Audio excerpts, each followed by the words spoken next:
Vamos ler a palavra do Senhor, Ezequiel capítulo 2, e a gente segue aí no iniciozinho do 3. Lemos assim: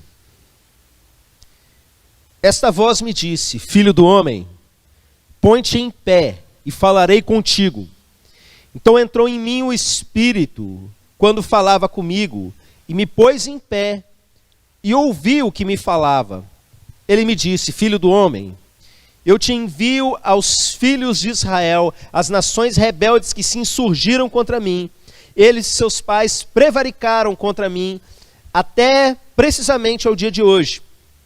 Os filhos são de duro semblante e obstinados de coração. Eu te envio a eles e lhes dirás, assim diz o Senhor Deus. Eles, quer ouçam, quer deixem de ouvir, porque são casa rebelde. Hão de saber que esteve no meio deles um profeta. Tu, ó filho do homem, não os temas, nem temas as suas palavras, ainda que haja sarças e espinhos para contigo, e tu habites com escorpiões. Não temas as suas palavras, nem te assustes com o rosto deles, porque são casa rebelde. Mas tu lhes dirás as minhas palavras, quer ouçam, quer deixem de ouvir, pois são casa rebelde. Tu, ó filho do homem, ouve o que eu te digo. Não te insurjas como a casa rebelde. Abre a boca e come o que eu te dou. Então vi, e eis que certa mão se estendia para mim, e nela se achava o rolo de um livro. Estendeu-o diante de mim, estava escrito por dentro e por fora. Nele estavam escritas lamentações, suspiros e ais. Ainda me disse, filho do homem, come o que achares, come este rolo, vai e fala à casa de Israel. Então abri a boca, e ele me deu a comer o rolo.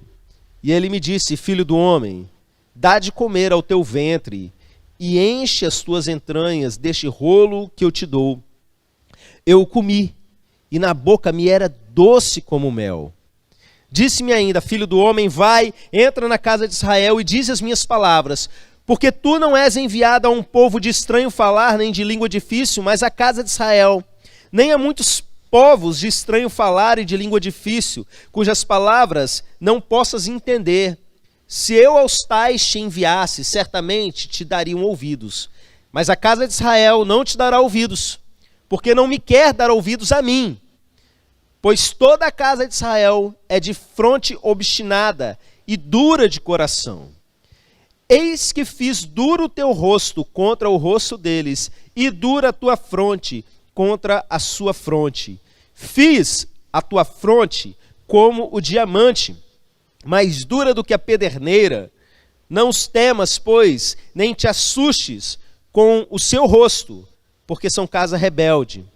Ainda me disse mais, filho do homem, mete no coração todas as minhas palavras que te hei de falar, e ouve-a com os teus ouvidos. Eia, pois, vai aos do cativeiro, aos filhos do teu povo, e quer ouçam, quer deixem de ouvir, fala com eles e dize-lhes, assim diz o Senhor Deus. Amém, meus irmãos? Vamos orar mais uma vez? Estenda suas mãos na minha direção, me abençoe nessa noite, para que eu seja canal de bênção sobre a sua vida.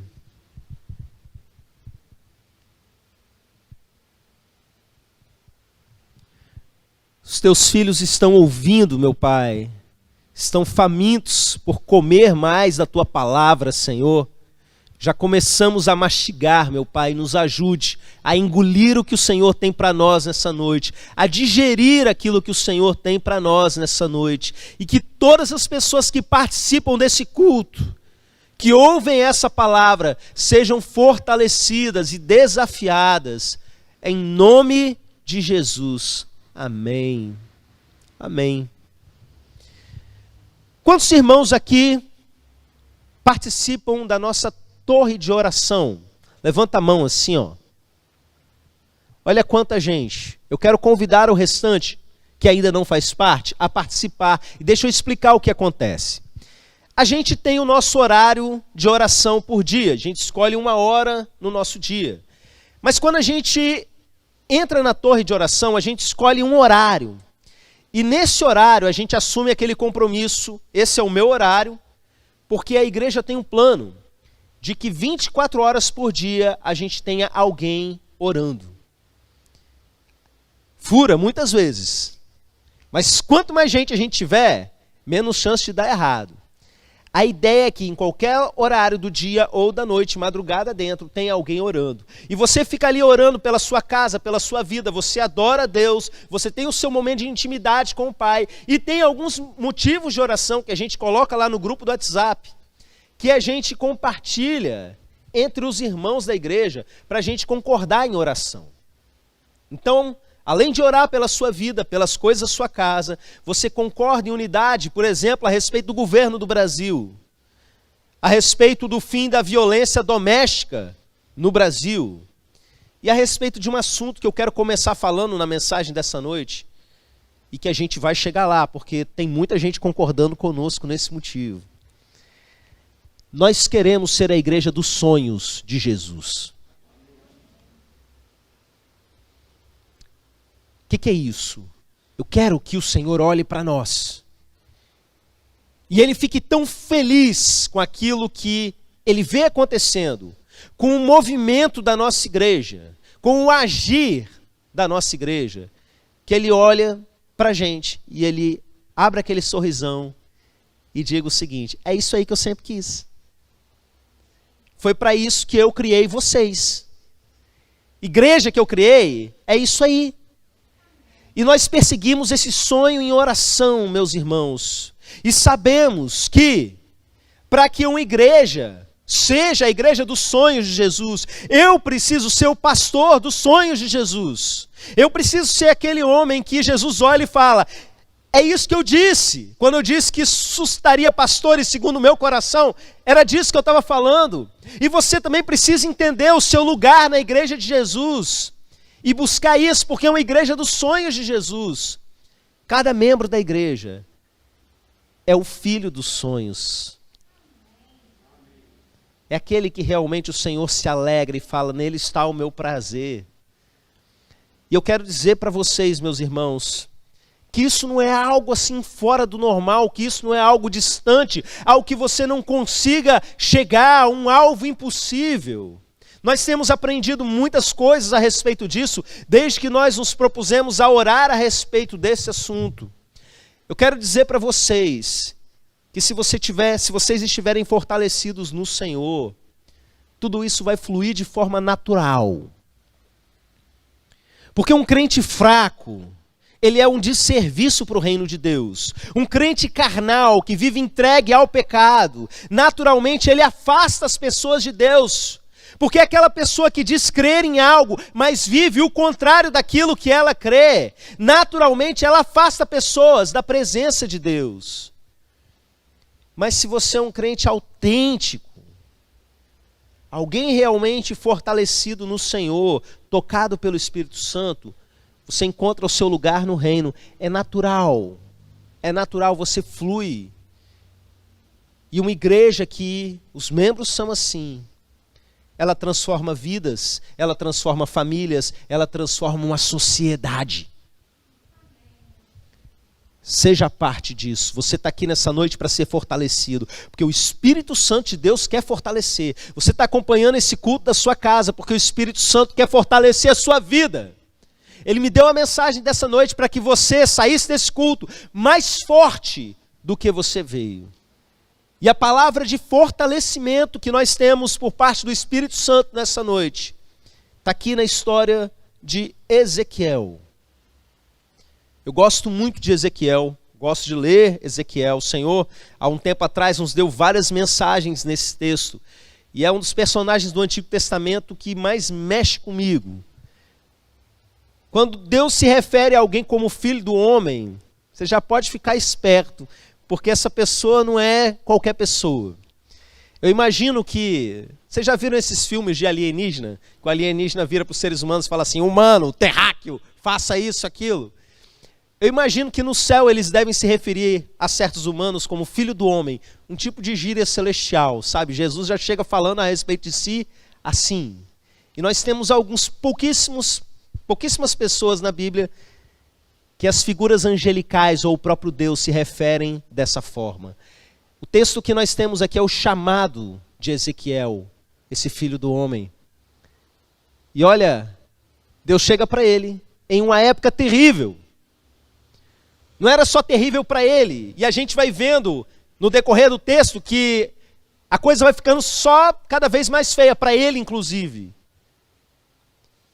Ele vira para Ezequiel num contexto em que o povo estava vivendo uma das piores fases. E ele chama Ezequiel para profetizar a esse povo. E a primeira coisa que ele vira para Ezequiel e fala aqui nesse texto que nós lemos é: Ezequiel, filho do homem, fica de pé. E de cara, meus irmãos, isso já sinaliza algo para a gente. Por quê? Porque alguém que quer assumir a sua posição profética no reino de Deus não pode estar caído, não pode estar numa situação de vitimismo no chão, de coitadinho. Fica de pé. E o Espírito Santo entra nele, e o Espírito Santo, o que ele faz com a pessoa? Coloca essa pessoa de pé. E o que acontece daí para frente? Ele vira para Ezequiel e fala: filho do homem, você vai falar para esse povo de coração duro, de dura cerviz, e quer eles ouçam, quer não, você vai pregar o que eu tenho para você pregar. E chega um ponto que ele fala claramente, em vários momentos ele vai dizer quer ouçam, quer não. Chega um ponto que ele diz assim: e eles não vão te ouvir. Irmãos, conhecendo a vida de Ezequiel e a quantidade de coisas que ele fez em obediência a Deus, para que esse povo cresce, para que esse povo se arrependesse, é assustador a gente ver que o próprio Deus, antes dele começar o ministério, já vire para ele e fale assim: eles não vão ouvir você. Porque se sou eu no lugar de Ezequiel, eu ia falar imediatamente: então não vou não fazer papel de besta. E talvez você fizesse isso, porque se a gente não entende o todo de Deus, o que a gente faz é isso: para que eu vou pregar para um povo que Deus já sabe que não vai ouvir? Mas presta atenção no que eu vou te dizer. A gente não age movido por resultado, a gente age movido por obediência e fidelidade. Existem muitas pessoas que se frustram no seu ministério, e eu não estou falando isso só quando fala ministério, pensa na vida do pastor, né? Eu estou falando da vida de cada um de vocês. E se frustram e começam a se comparar com outras pessoas, e com os resultados que outras pessoas têm, e às vezes a pessoa não tem a dedicação a Deus que você tem, e tem resultados muito maiores, e esquece resultado. A gente não tem que estar preocupado com o resultado. O nosso papel é regar, é plantar, é regar. Quem dá o crescimento é Deus. A parte de Deus Ele faz. Eu sei que para algumas pessoas isso é dolorido, porque elas naturalmente já são movidas por resultado.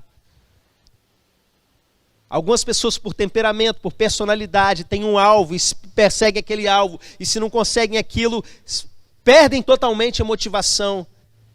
No reino de Deus as coisas não funcionam assim. Olha, muitas vezes a gente vai pregar para alguém, a gente vai testemunhar de Jesus para essa pessoa não vai ouvir. É só para no dia do juízo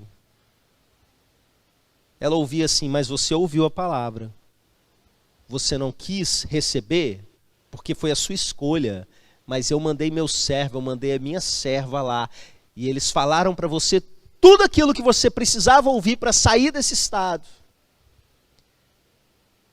E aí, meus irmãos, o Senhor falando com Ezequiel, ele traz uma informação que tem a ver com algo que o Senhor nos ministrou algumas vezes nas últimas semanas, em mensagens diversas.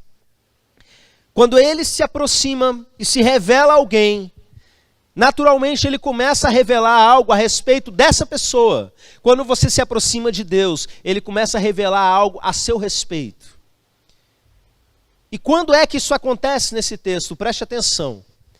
Deus vira e fala o seguinte: você está indo para um povo que é uma casa rebelde, que eles não vão te ouvir.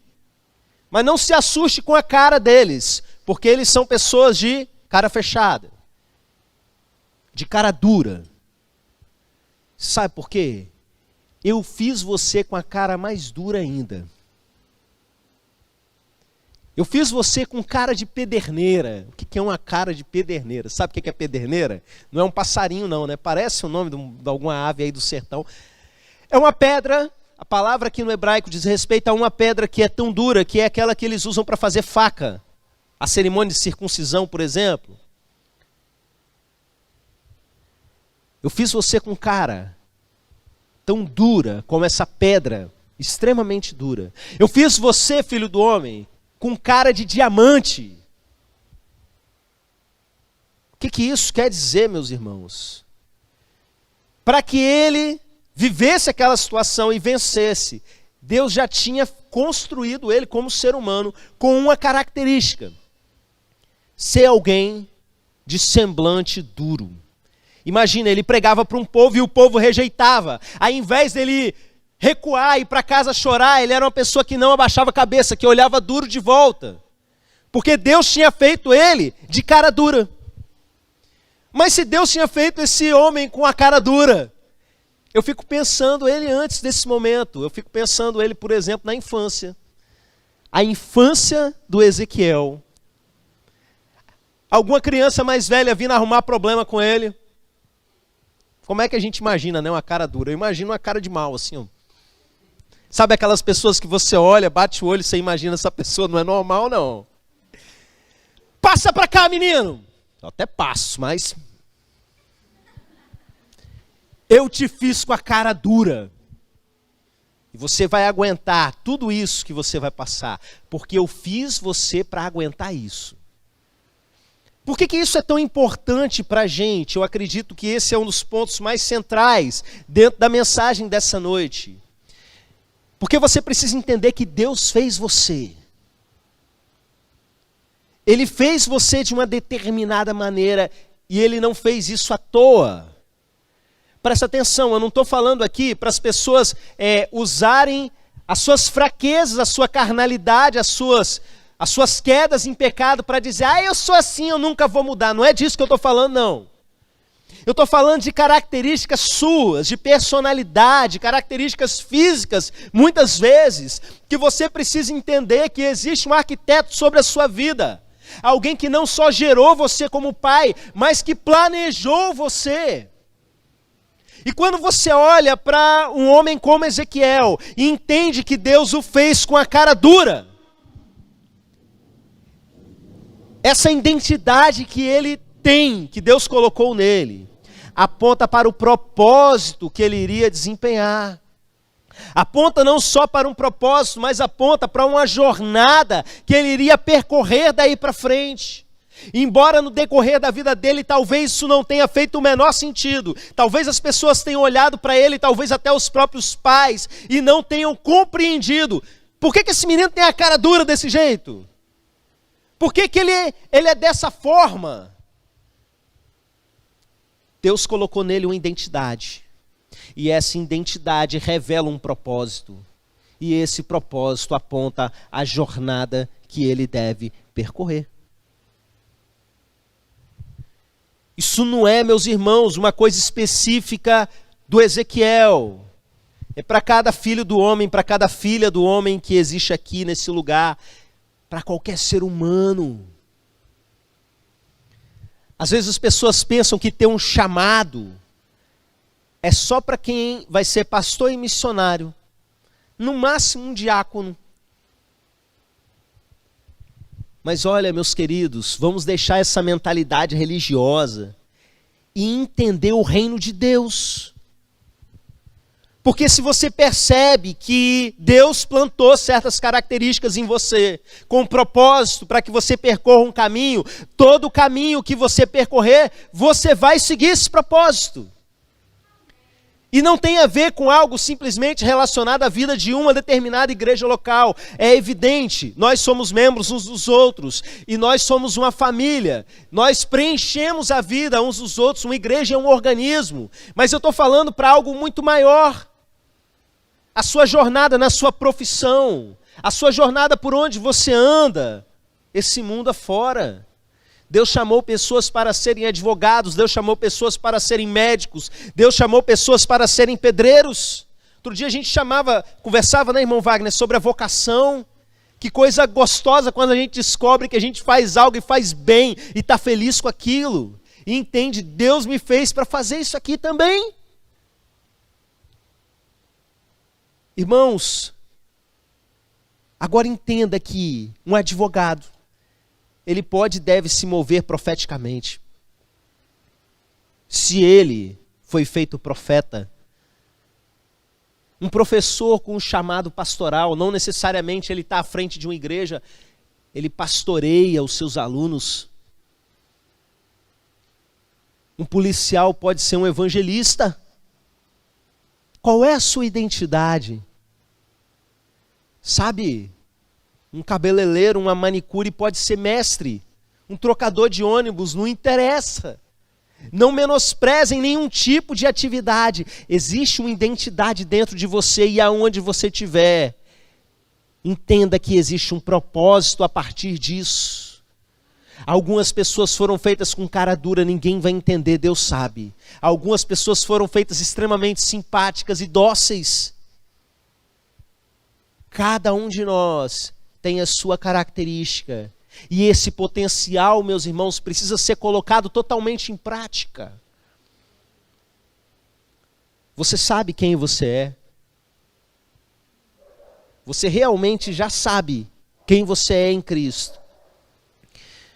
O quanto você já descobriu do projeto de Deus sobre a sua vida, para que você caminhe na jornada que Ele te chama a caminhar com Ele? Irmãos, não importa por onde você estiver andando nesse mundo, se você realmente está cheio do Espírito, você causa uma transformação.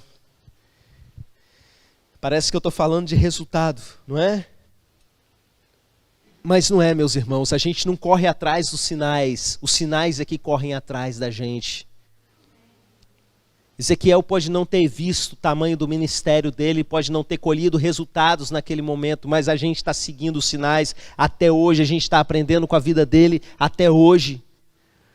O fato de você não ver resultado não quer dizer que eles não existam. Você não deve ser movido por ele. O que você deve fazer? Você quer se fortalecer? Você quer realmente seguir e manifestar tudo aquilo que Deus já colocou em você? O que eu tenho para te dizer é o que Deus disse para Ezequiel naquele momento: filho do homem, filha do homem, coma este livro. Coma este livro. Ezequiel olha e vê uma mão se estendendo. E os livros naquela época não eram encadernados como hoje, eram rolos. E ele vê um rolinho escrito de um lado e do outro. E ele diz o que tem, ele para, dá uma olhadinha. E são aquelas profecias terríveis, lamentações, ais, coisas ruins que iriam acontecer. E Deus vira para ele e fala assim: come esse livro. Que figura profética é essa? Quando ele come aquele livro, na boca tem sabor de mel. Isso sim tem sabor de mel. A palavra do Senhor é como aquilo que vem dos favos de mel. A palavra do Senhor diz, são doces as palavras, os mandamentos do Senhor. Às vezes é difícil de digerir, meus irmãos, mas ela é doce. João, por exemplo, viveu uma experiência profética muito parecida com essa. O anjo dá um rolinho para ele, come esse livro aí. E ele come, na boca era doce, mas no estômago era amargo. Às vezes você come, demora um pouco para digerir, não bate direito lá dentro, mas Deus sabe o que você precisa comer. A palavra do Senhor é alimento. Isso está escrito na lei de Moisés lá atrás, e Jesus reafirma isso no seu confronto com o inimigo. Ele diz, nem só de pão viverá o homem, mas de toda palavra que sai da boca de Deus. E quando ele faz esse contraponto de pão e palavra, ele quer ensinar justamente isso. Palavra do Senhor é alimento, é aquilo que nos fortalece.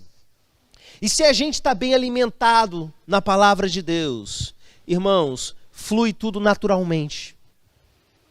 Não há um grande mistério a se descobrir.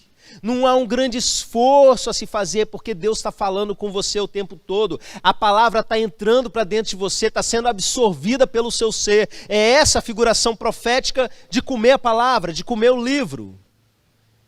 E você sabe o que acontece? Quando você abre a boca para falar, a boca fala do que o coração está cheio. Se você está cheio de profecia dentro de você, vão sair palavras proféticas.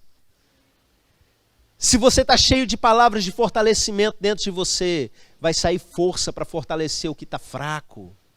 E você sabe o que acontece quando você está com a palavra dentro? Você pode estar caído, o Espírito Santo te levanta. Você pode estar num lugar que você muitas vezes não gostaria de estar ou não deveria estar. E o Espírito Santo vai pegar você e vai levar você até o centro da vontade dEle. Coma a palavra. Coma a palavra.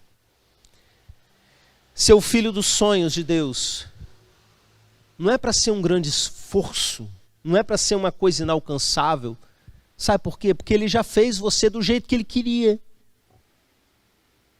Existem sim interferências nesse mundo, existem.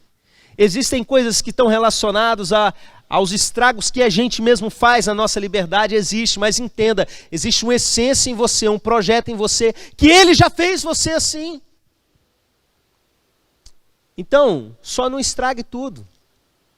Coma a palavra. Aprenda a digerir, a absorver. E caminhe em obediência. Vai fluir tudo tão simplesmente. Vai ser algo tão gostoso de se direcionar. Irmãos, como é gostoso quando a gente acha o nosso lugar no reino de Deus. Não só no sentido ministerial de uma igreja local, mas no sentido de vida. Eu fico olhando algumas pessoas, não é? Jesus teve durante um tempo um trabalho de carpintaria e as pessoas ficam imaginando como seriam os móveis que ele fez e coisas desse tipo. Não sei, meus irmãos, mas eu acredito que deve ser perfeito. O apóstolo Paulo, às vezes, de algumas igrejas, ele se recusava a ser sustentado. De outras ele era sustentado. Mas até dessas que ele se recusava, ele ensinava que era obrigação da igreja sustentar aqueles que viviam da palavra. Mas ele vira e ele explica que ele era fazedor de tendas. Ele fazia tendas muitas vezes para sobreviver. Como eram as tendas de Paulo? Como é que será que era esse serviço, irmãos? O serviço de alguém que está no centro da vontade de Deus.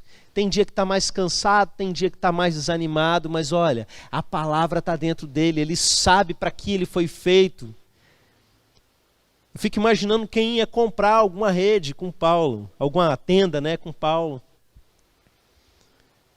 Como será que era? Como será que é para quem tem contato com você? Como será que é para os seus clientes encontrarem com você? Como será que é cruzar com você pelo meio do caminho? Sentar do seu lado no ônibus? É para ser algo natural, meus irmãos.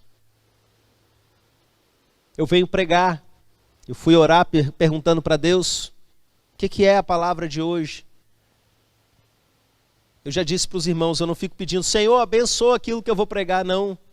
Eu viro para Deus e falo assim, o que o Senhor quer fazer hoje? Eu estou aqui.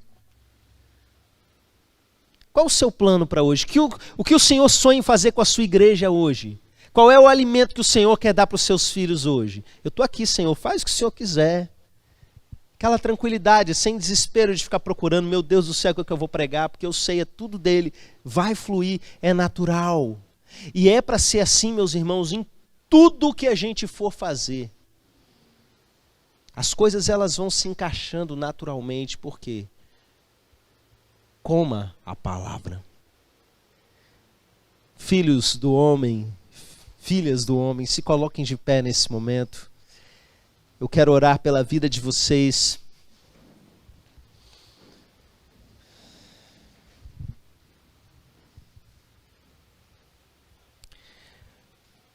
Pai, nós queremos antes de tudo te agradecer, Senhor, porque na tua infinita sabedoria, o Senhor fez cada um do jeito que o Senhor bem quis. na altura, estatura física que quis, com o cabelo do jeito que quis, com a cor da pele do jeito que o Senhor quis. E tudo que o Senhor fez é bom, meu Pai. E nós te glorificamos, ainda que muitas vezes a gente não consiga entender. Nós glorificamos o teu nome, porque o Senhor nos fez como o Senhor sonhou. Os filhos dos seus sonhos. Obrigado, porque o Senhor sabe o que está fazendo. Nos ajude a enxergar todo o potencial que o Senhor colocou em nós, para que a gente venha manifestar o propósito que o Senhor colocou em nós e seguir com fé a jornada que o Senhor escreveu para cada um de nós. Pai, a minha oração é para sobre cada uma dessas pessoas que nos acompanham nessa noite, seja aqui, seja em outros ambientes. Meu Deus, que eles caminhem na simplicidade do teu evangelho e tenham um entendimento, meu Pai, do que o Senhor tem para elas, até chegar ao ponto do Senhor poder olhar e sorrir satisfeito, dizendo: é isso que eu sempre quis de você, meu filho, minha filha.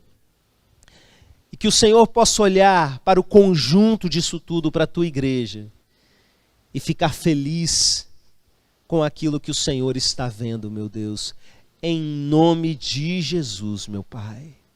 Nos dá fome, nos dá apetite e paladar para botar a tua palavra para dentro e sentir o sabor e saborear tudo aquilo que o Senhor deixou para nós.